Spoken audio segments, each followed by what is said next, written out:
Hello students, मैं हूं Zubair Saifi and I welcome you to my YouTube channel Orator Institute of English.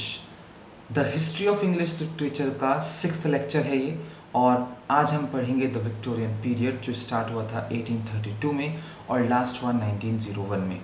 ये एक important period है. Introductory series है तो काफ़ी डीप नहीं जाएंगे, लेकिन इसमें हम प्री रेफलाइट का जिक्र करेंगे और एस्थेटिसिज्म का. इम्पॉर्टेंट लेक्चर है. चैनल को सब्सक्राइब नहीं किया है तो चैनल को सब्सक्राइब कर लीजिए. चलिए स्टार्ट करते हैं.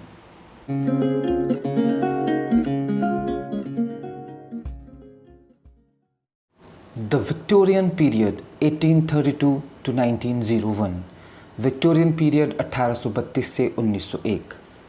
This period is named for the reign of Queen Victoria, who ascended to the throne in 1837, and it lasts until her death in 1901. It was a time of great social, religious, intellectual, and economic issues, heralded by the passage of the Reform Bill, which expanded voting rights. The period has often been divided into early 1832 to 1848, mid 1848 to 1870, and late 1870 to 1901 periods, or into two phases, that of the pre-Raphaelites 1848 to 1860 and that of aestheticism and decadence 1880 to 1901. ये जो period है इसका नाम पड़ा है queen Victoria के राज से, जो गद्दी पर बैठी थी 1837 में और अपनी मौत 1901 तक गद्दी पर रही.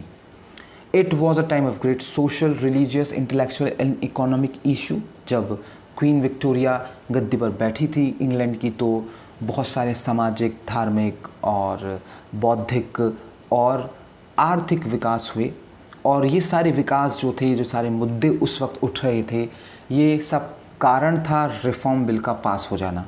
अब ये रिफॉर्म बिल जो था इसने इंग्लैंड के निवासियों को वोटिंग राइट्स थोड़े ज़्यादा कर दिए थे. जी हाँ, मोनार्की और डेमोक्रेसी के बीच में एक बड़ा हसीन सा संबंध बना था. वो खैर पॉलिटिकल एक टॉपिक है, वो हम लिटरेचर में नहीं पढ़ेंगे आपको. ये जो पीरियड है इसे हम प्रायः 3 भागों में डिवाइड करते हैं. एक तो अर्ली विक्टोरियन पीरियड है जो 1832 से 1848 तक चलता है. एक मिड विक्टोरियन पीरियड माना जाता है, मंझला 1848 से 1870 तक. एक लेट विक्टोरियन पीरियड होता है जो 1870 से 1901 तक माना जाता है. या तो आप इन्हें तीनों भागों में डिवाइड करके पढ़ते हैं विक्टोरियन पीरियड को. कुछ टीचर्स या कुछ स्कॉलर्स इसे 2 फेजेस में भी पढ़ते हैं. एक है प्री रेफलाइट्स फेज जो 1848 से 1860 तक है. दूसरा है एस्थेटिसिज्म या डेकेडेंस जो 1880 से 1901 तक चलता है. The Victorian period is in strong contention with the Romantic period for being the most popular, influential and prolific period in all of English and world literature. जी हाँ, poets of this time include Robert and Elizabeth Barrett Browning, Christina Rossetti, Alfred Lord Tennyson and Matthew Arnold, among others. Thomas, John Ruskin and Walter Pater were advancing the essay from at this time.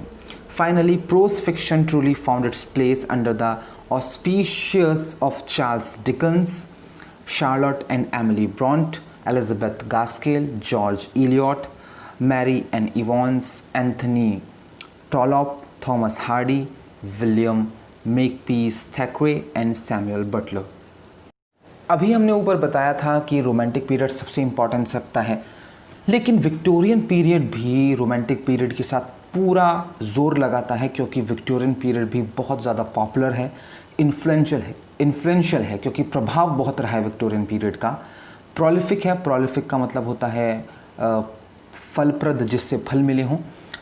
और ये न सिर्फ English literature बल्कि world literature को influence करता है Victorian period. Poets जो इस वक्त में शामिल हैं, जो विक्टोरियन एज के पोएट माने जाते हैं, विक्टोरियन पीरियड के पोएट माने जाते हैं, उसमें Robert and Elizabeth Browning, Christina Rossetti, Alfred Lord Tennyson, Matthew Arnold शामिल हैं. Thomas Carlyle, John Ruskin, Walter Pater वो लोग थे जो बहुत एडवांस एस्से लिख रहे थे इस पीरियड में. तो ये एस्सेइस्ट हैं इसके कुछ जाने माने.